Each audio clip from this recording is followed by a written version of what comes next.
स्वागत है हकीम साहब। बहुत धन्यवाद आपका। हकीम साहब, अगर मैं बात करूं बालों को लेके, तो बालों की समस्या दिन प्रतिदिन इतनी बढ़ती जा रही है। चाहे हम केमिकल वाले शैम्पू की बात करें या फिर लोग कहते हैं कि अरे हमने तो जैसे ही कोई भी शहर बदला तो यहाँ का पानी हमें सूट नहीं किया, तो बच्चे से लेकर बड़ों तक सब बालों की समस्याओं से बड़े परेशान होते नजर आ रहे हैं, गंजेपन तक का शिकार हो रहे हैं। हाँ, देखिए, हर जगह की अपनी एक प्रकृति होती है जी। पानी भी चेंज होता है, हवा भी चेंज होती है, माहौल और खाना पीना सब चेंज होता है, तो उसका असर पड़ता है। लेकिन जो लोग भी जहाँ मुंतकिल होते हैं यानी ट्रांसफ़र होते हैं, वो उनको फिर आदत पड़ जाती है कि क्या चेंज लाना है कि हमारे बाल और हमारी सेहत अच्छी रहे। तो बालों की समस्या मेरी नज़र में सबसे ज़्यादा शैम्पू की वजह से होती है या डाई की वजह से होती है। और अगर इसके अलावा भी कोई प्रॉब्लम है तो बाल देखिए 40-50 साल तक तो ठीक रहते हैं, उसके बाद अगर जाते हैं तो बहुत ज़्यादा फिक्र नहीं करनी चाहिए।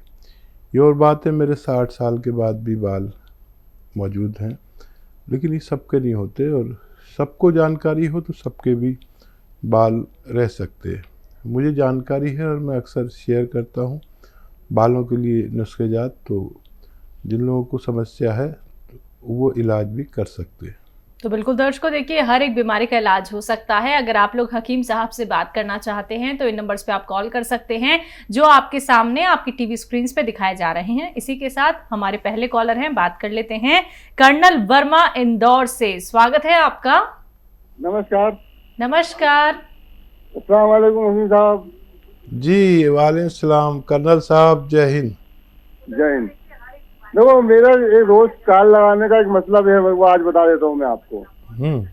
आपको जब सुनते हैं तो हमें ज़हनी सुकून मिलता है, और 2 लम्हा गुफ्तगू कर लेते हैं तो सुकून कल्ब हासिल हो जाता है हमारे को। इसलिए हम रोज चाल लगाते हैं, इसके लिए माजरत चाहते हैं, आपको तकलीफ देते हैं। एक सवाल है हमारा खाली। इरशाद। और उससे पहले ख्याल ये है कि गम का एहसास जिन्हें होता है वो रो सकते हैं, और गैरों के अश्क भी दामन भिगो सकते हैं। नींद आती नहीं है फूलों पर खिरतमंदों को, हम तो दीवाने हैं कांटों पे भी सो सकते हैं। अरे कर्नल साहब, आपको क्या उर्दू आती है? बस आप लोगों की तरीके लोगों की सोबत में रह के सीख लिया सब। अरे क्या क्या भारी अल्फाज बोलते हैं आप बाबा, मैं परेशान हो जाता हूँ कि एक कर्नल को इतनी अच्छी उर्दू कैसे आ सकती है।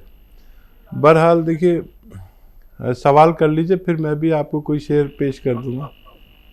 एक शख्स मेरे कहने पे क्या है कि बीमारों की मतलब इतना इजाफा हो जाएगा, रोज कोई ना कोई मेरे से आके जुड़ता है एक जन। उसकी एक सवाल ये है कि एक साहब मेरे से जुड़े हैं, उन्हें सोबत सुकून के फासले के लिए कोई नुस्खा बताया है घरेलू। ठीक है। देखिए, आपने कितने अच्छे अल्फाज में बयान किया अपना मर्ज, और मुझे अच्छा लगता है कि पढ़े लिखे लोगों से बात करते हुए कि सिर्फ आप समझे और मैं समझा। और देखिए, वैसे इसके लिए दवा भी आती है, एक रुकावट कैप्सूल। और कोई भी ऐसे मरीज़ हों जिनको कोई ऐसी जिनसी बीमारी हो, जो गुप्त रोग हो, तो वो डायरेक्ट हमारे हेल्पलाइन नंबर पर बात करा सकते हैं। मेल फीमेल दोनों डॉक्टर अवेलेबल होते हैं, तो वो खुल के बात कर सकते हैं। इसमें मामले में मर्द और औरतें बहुत शर्माती हैं। और देखिए, मेरी एक गज़ल मेरी बड़ी मशहूर हो गई, और शायद आपको पता हो कि मैं रोज़ एक गज़ल कहता हूँ, और वो मैं एक गज़ल रोज़ कहता हूँ। एक गज़ल मैंने कही, वो बड़ी मशहूर हो गई, और वो गज़ल थी कि आपने आंसुओं की बात की थी, तो वो गज़ल मुझे याद आ गई। अश्क जिस हल्के से आते हैं वो पथरीला है। अश्क यानी आंसू, अश्क जिस हल्के से आते हैं वो पथरीला है। सबको पी जाता है दामन मेरा रेतीला है, सबको पी जाता है दामन मेरा रेतीला है। और सुबह दम आके कहा उसने कि तुम झूठे हो, सुबह दम आके कहा उसने कि तुम झूठे हो, तुम तो रोते नहीं, तकिया गिलाफ गीला है। और मैं शॉर्ट में एक आखिरी शेर पढ़ देता हूँ क्योंकि फिर बहुत लोग इंतज़ार कर रहे हैं। और शेर है आखिरी मेरा, तूर मेरा तखल्लुस है तूर बुगरासवी। तो वो शेर है कि बेतकल्लुफ़ नहीं होता हूँ मैं आसानी से, बेतकल्लुफ़ कभी होता नहीं आसानी से, तूर सब लोग समझते हैं कि शर्मीला है। और मैंने आपकी बात का जवाब दे दिया। बहुत अच्छा लगता है, मेरा दिन भी बड़ा अच्छा गुजर जाता है कर्नल साहब जब आप फ़ोन कर लेते हैं। बहुत बहुत शुक्रिया जी। अगले कॉलर हैं राजस्थान से महिमा जी, स्वागत है आपका। नमस्कार। नमस्कार जी, मैं अपने चेहरे के बारे में पूछना चाहती हूँ। मेरा चेहरा बहुत खराब हो रहा है, बारीक बारीक दाने होते हैं और मेरा पेट भी साफ नहीं रहता है। और एक और प्रॉब्लम है मुझे, मुझे चेहरे पे बाल बहुत है, मुझे ऐसा बहुत हार्मोनिक प्रॉब्लम है। आपकी एज क्या है? मेरी एज 23। 26? 23 जी। देखिए, हार्मोन्स को कंट्रोल तो कर रही होंगी आप, वो कंट्रोल करना बहुत ज़रूरी है, नहीं तो फिर बाल आकर चेहरा ख़राब कर देते हैं। और एक दवा मैं भी अक्सर बताता हूँ और वो ये है कि नमक जैतून आता है, इसे रसायन जैतून भी कहते हैं।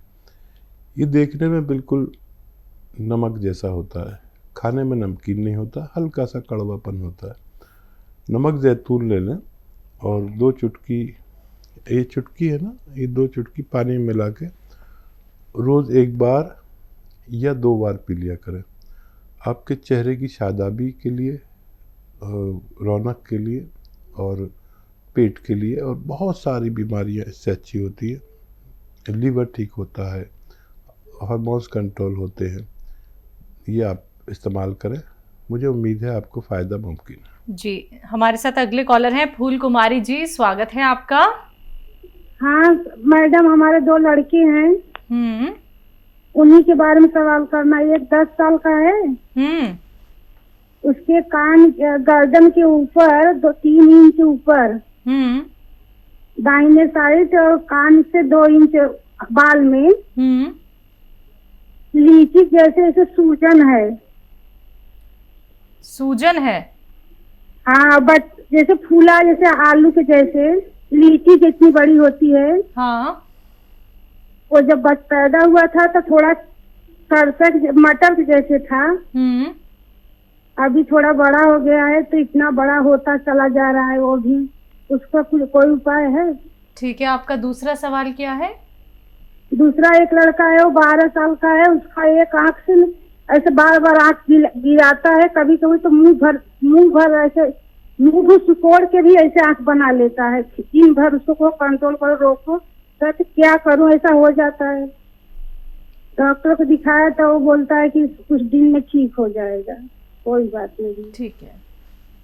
हाँ, देखिए, जिनके गर्दन से ऊपर कान के पीछे गांठ है उसको तो आप निकलवा दें, जब बहुत ज़्यादा परेशान करे तो उसे निकलवा देना। दवाओं से उसका ठीक होना मुमकिन नहीं है और कोई भी आपको दवाएं देने लगेगा लेकिन आप परेशान हो जाएंगी। अगर तकलीफ़ देता है तो निकलवा दें, बहुत बुरा लगती है तो निकलवा दें। और ये जो बच्चा है आपका दूसरा, इसको आप लिसोड़ा आता है, लिसोड़ा, उन्नाब, अलसी 100 ग्राम ले और 30 ग्राम पीपले आपके किचन में जो कहलाती हैं पीपले, 30 ग्राम इसमें मिलाकर पाउडर बनाएं और 1 चम्मच सुबह खाली पेट गर्म पानी से दिया करें। आपके बच्चे को फ़ायदा मुमकिन है। जी। यूपी से हैं रईस रहमान हमारे साथ, स्वागत है आपका।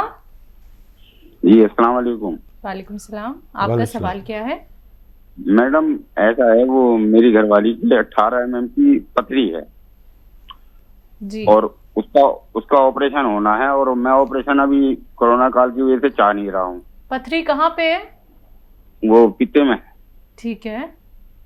तो उसकी कोई अभी 2-3 महीने के लिए रुकावट का हिसाब है कोई, क्योंकि ज्यादा परेशान ना करे या ज्यादा बढ़े नहीं। ठीक है जी। हाँ देखिए, ऑपरेशन होना लाजिम है, बहुत बड़ी पथरी है, और ये जब भी ये तहरीक में होती है, एक्टिव होती है, तो तकलीफ़ देती है, और अगर ये खामोश पड़ी रहे तो तकलीफ़ नहीं देती। आप इन्हें देखिए, दर्द की गोली साथ रखें हमेशा, कोई अच्छे किस्म की दर्द की गोली, और एसिडिटी का ख्याल रखें, एसिडिटी ना हो, क्योंकि कुछ भी खाते हैं तो एसिडिटी होती है। और सौंफ का पानी आप दिन में 2-3 बार या सौंफ पिला सकते हैं, खिला सकते हैं खाने के बाद, खाने से पहले भी खिला सकते हैं, बाद में भी। तो ये उस वक्त तक शांत रह सकती है जब तक कोरोना काल ख़त्म ना हो जाए। बिल्कुल हकीम साहब, पथरी जितनी जल्दी बढ़ती रहती है उतनी ही वो ज़्यादा तकलीफ देती है? नहीं, पथरी कभी तकलीफ नहीं देती अगर वो एक्टिव ना हो। ठीक है। और जब वो अपनी जगह से हिलती है तो जान निकाल देती है, वरना लोगों को पता ही नहीं होता उनकी पथरी है। जब वो एक्टिव होती है तो आदमी तड़पने लगता है, चाहे पित्ते में हो चाहे हमारे किडनीज में हो।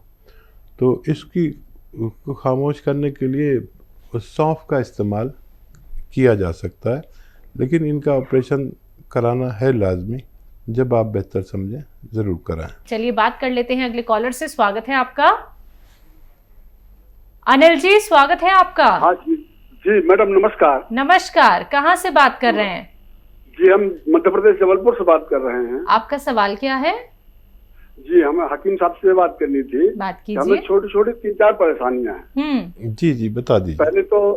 पहले शरीर में दर्द रहता है हमारे, दूसरे हल्की शुगर भी बढ़ी रहती है, तीसरे हल्का बीपी भी रहता है, और सबसे बड़ी समस्या अनिद्रा की है, एंजाइटी डिसऑर्डर। तो उस संबंध में हकीम साहब से बात करनी थी हमें। जी जी, मैंने आपकी समस्या सुनी। और कोई समस्या है? जी मुख्य समस्या यही है हकीम साहब।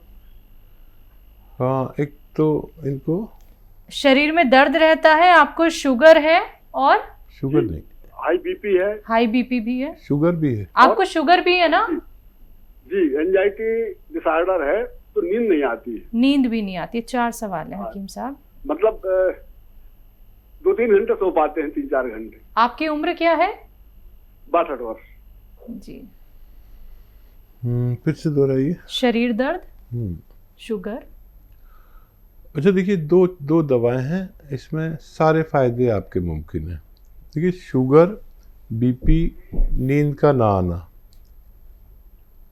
शुगर, बीपी, नींद का ना आना, और एसिडिटी में बहुत फ़ायदा होता है, लीवर के लिए बहुत फ़ायदा होता है, दिल के लिए बहुत फ़ायदा होता है। उसका नाम है जैतून का सिरका। जैतून का सिरका 3 चम्मच दोपहर में नाश्ते के बाद छोटे चाय के चम्मच पानी में मिला कर पिया करें। 3 चम्मच रात को पानी में मिलाकर पिया करें भोजन के बाद। शुगर की दवा लेते हैं तो लेते रहें, उसे छोड़ें नहीं। तो ये तो आपको अगले दिन से ही आप देखेंगे कि आपको फ़ायदा होना शुरू हो गया और आप बड़े खुश हो जाएंगे। ये 4-5 मर्ज़ पे काम करता है। और अब आई बात दर्द की।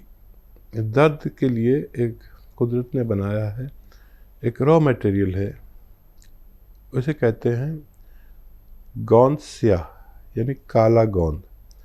हम लोग गोंद स्याह कहते हैं। ये असली मिलना मुश्किल है, नकली बहुत मिलता है।